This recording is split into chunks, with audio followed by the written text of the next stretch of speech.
and then we'll get started with our second ever DBD lore campfire story. Let's go. So who's ready to hear about some Huntress? Who's ready? Who's prepared?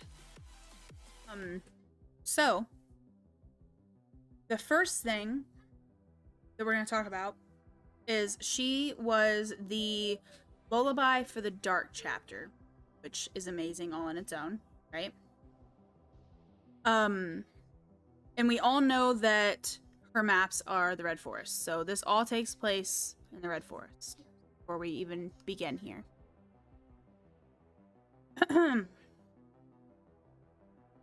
My notes, my mound.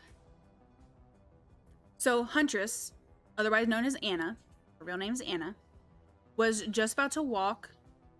She was just learning to walk when her mother began to teach her to hunt. She had a dwelling in the woods. She kept wooden toys, carvings, masks, stuff like that. We did find out in Huntress's tome that she does have a father.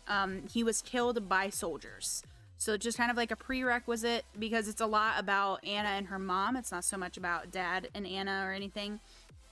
Just so you do know what happens to dad if you did question or did want to know. So mother takes Anna out hunting all the time. She's trying to teach her how to survive the harsh winters, how to survive the harsh woods, all the animals there. And so basically, sorry, this music is like bumping in my ear. Basically, they go out on a hunt and they run across a huge elk. It's way bigger than Anna's ever taken on. She's used to killing like squirrels, rabbits, stuff like that with her mom. Her mom's just trying to teach her the basics. Well, this elk decides it's going to charge at Anna. Anna freezes up. The Huntress freezes up. She's terrified. She's scared. She doesn't know what to do. She doesn't know whether to run or not. And she sees the elk get close enough that she knows she's going to die by this elk, right? Well, the mom steps in. Mom steps in the line inside of the elk, and the elk pierces mom straight through her body. Just... No, it's just my... It's my Stranger Things music, which you should hear, but if you don't, that's okay too.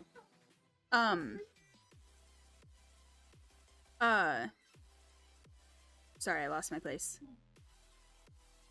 So mom gets speared, and the elk lifts her like straight up in the air with his antlers. He's like, got her straight the fuck up. And Anna's mom just starts hacking at this elk's like neck and head, and is trying to kill it, get it to let her go, anything. Well, eventually the antlers kind of give way with the weight. So the antlers break off of the elk. And the animal like falls down on the ground. The animal's now dying. It's got too many injuries. It's sustained. It's not going to... yeah, that's the only music that I was talking about. It's going to be like... It's going to be dying. And obviously Anna's mom's not doing so hot. Well, Anna's too small. She can't carry her mother back to... Thank you, Loki. She can't carry her mother back to the village. She can't carry her mother back to the dwelling. She can't get her anywhere safe, so she lays there with her mom. And the elk, I don't know if you guys have ever heard elk, but they scream. This elk is screaming while it's dying. And to have a skin, yes, she does. She does have a skin with elk horns, which is a very good representation. Her mother made her masks all the time of different animals, so Huntress took that into her adult life. So her mother holds her and starts to hum her a lullaby to keep her from hearing the elk's screams, or rather to lessen. And the elk's mask is bloody as fuck.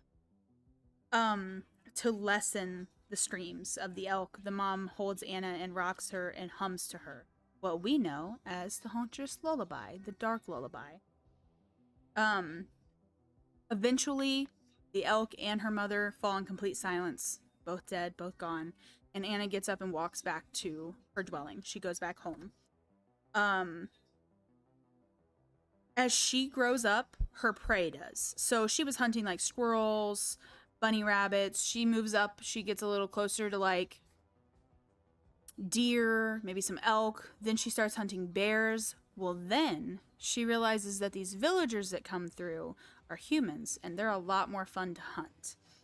So she starts to hunt families and villagers that are going and traveling place to place that walk through the Red Forest. She kills everybody in the family but the little girls.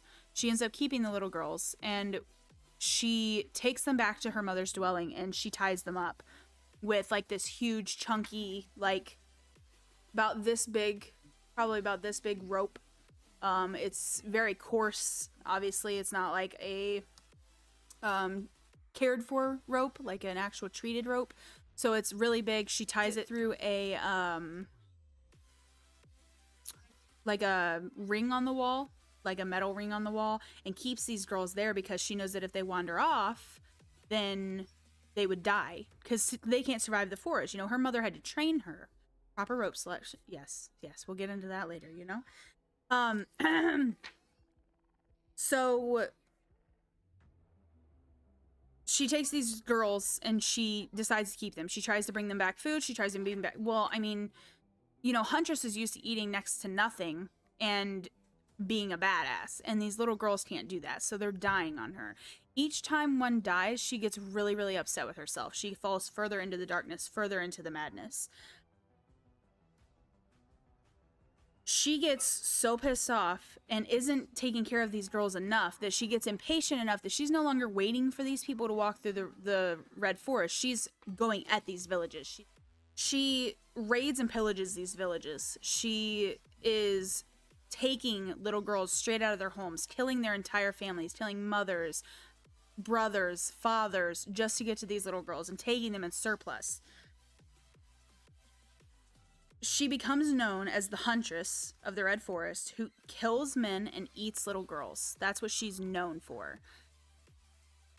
Oh, hint our Baba Yagastian. You know, if you haven't already, go listen to the podcast episode because we do speak on her Baba Yaga tendencies. Monsters, Myths, and Mayhem, found on Spotify.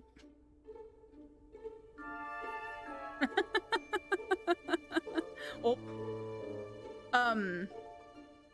So a war breaks out between Russia and Germany, and everybody abandons their villages. They're leaving, they're going to escape, they're finding safe havens, and Huntress is left with nobody except for these soldiers in the woods. And she gets left with these soldiers and watches. And that's where her tome comes in. Okay? So her tome is really, really cool. There's like 4 or 5 entries and a video. But she watches these soldiers. And she goes back and forth between the camps because she's really good at hiding in the woods. She knows where to stay. So she knows what to hide behind and what to duck behind and where to be. And she'll go and watch the German soldiers and the way they're torturing these Russian soldiers. And then she'll go and watch the Russian soldiers and watch the way that they're torturing the German soldiers. And like, there's a point in time where she's watching a German soldier torture one of the Russian soldiers. And then not but a night later, one of the Russian soldiers have captured that German soldier that was torturing. He pulls out one of the Russian soldiers and smashes his head in with a shovel just because he's bored, is how she states it. And she goes and watches. It's actually not a learning curve because she disagrees with the way they torture. She thinks it's pointless. And she's upset because it's such a waste of meat. And she watches them kill a horse, which you will appreciate, Songbird, because she's upset that they kill it and waste it. She's like, the audacity. So she's watching them torture each other, and she noticed that one has a little doll, and he keeps it tucked in his soldier, or his like lapel, you know, on his uniform. And she decides she wants it. So she goes back and forth and watches these guys and waits for the opportune moment. Well, one of them goes out like to pee in the woods basically and sees her watching them from a tree, and he charges at her with a bayonet, and she like straight to the face, like brings down her hatchet and splits him right here. Breaks open his mouth and his tongue so he can't scream. He's just guttural doing things. She covers his mouth, checks his body over for things, slices his head off, grabs the head, lets his gurgles alert the other 3 soldiers, and then tosses the head out, and while they're stunned, goes in and literally just boom, boom, chopping off the heads of people, just chop, chop, chop, chopping all their heads off. And then one last guy ends up showing up and she crisscrosses him and cuts up his body. And he like looks down and it says like very dramatically that he watches his own body like slide apart. And she grabs the little doll and takes it back to one of her little girls in her mother's dwelling. And in the video, the little girl kind of looks like Mia. It's actually pretty cool. But I think one of the coolest things about her is that at the end of the war is when the fog rolled in on her and took her. And it really talks about how people were finding them. She includes her mother a lot. Like, she sees her mother a lot. Doesn't the Huntress have a doll on her belt on the one stand? Yes. She has a lot of really cool stuff. They really went up above and beyond for her multiple times on a lot. But it's just really neat. Her entire story is basically just trying to give back what her mother gave her to little girls. All of her different skins. Behavior did an amazing job at actually telling her story through her skins. Sure. All of the different animal heads, like her mom used to make her masks. And that was another cool tidbit, was she used to use the masks that her mom made, and obviously they were using them out of like animal skulls, but she wore them into the villages to make the kids she was going to take feel more at ease. And it just, like, in my head, I was like, again, Memphis with the good intentions, poor execution. Can you imagine this lady coming in and killing your whole family and being like, hey, let me take care of you, while she's dressed in completely bloody mask garb? Like, she wants to take care of them, sure, but then she goes and ties you up in her house and puts a rope on your neck and is like only feeding you every so often when she goes out to hunt.